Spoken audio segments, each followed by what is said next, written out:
Bonjour, je voulais faire un retour sur l'atelier en ligne que je propose sur la réalisation de potagers autonomes en permaculture, en partant de zéro, sans connaissance, sans retourner le sol, sans produits chimiques et en y consacrant peu de temps, en vous montrant l'évolution de deux potagers témoins sur base d'images prises durant l'année passée.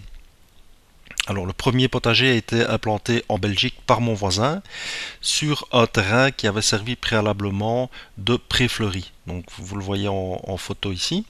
Et donc il a consisté à réexploiter ce terrain, comme vous le voyez, donc qui a été nettoyé en août 2017 pour le faire évoluer au fil de l'année, comme vous le voyez ici en avril, avec première mise en place de pommes de terre et semis de blettes.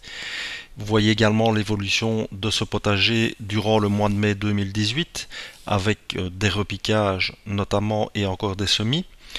Le potager qui prend de l'ampleur en juillet 2018 pour finalement, fin du mois de juillet 2018, être, je vais dire, assez envahissant et déjà permettre la récolte des pommes de terre. Donc tout cela vraiment sans y avoir consacré beaucoup de temps, donc quasiment uniquement la mise en place, pratiquement aucun arrosage, juste pendant le repiquage, c'est tout, malgré la période de sécheresse donc cette année.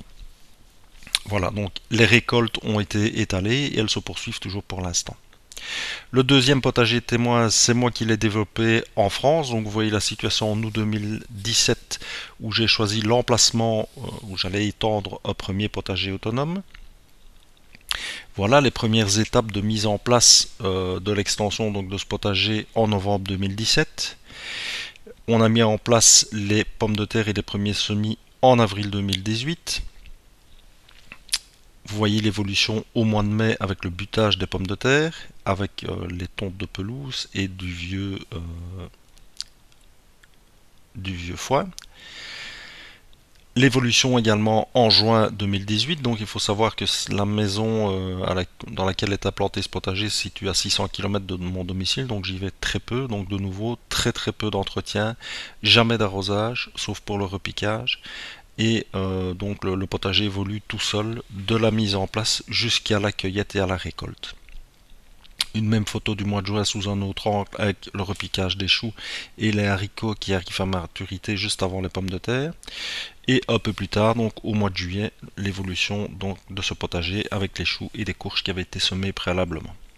Voilà, donc le but de cette vidéo était de vous montrer en quelques étapes comment évolue ce potager et vous donner, si ça vous intéresse, la possibilité de prendre part à cet atelier en ligne. Donc si vous aussi vous voulez mettre en place et cultiver votre potager bio en permaculture en partant de zéro, sans connaissance préalable, sans devoir retourner le sol, donc sans se fatiguer inutilement, sans produits chimiques et en y consacrant très peu de temps, eh bien il vous suffit de suivre le lien ci-dessous pour avoir toutes les informations. Merci, à bientôt.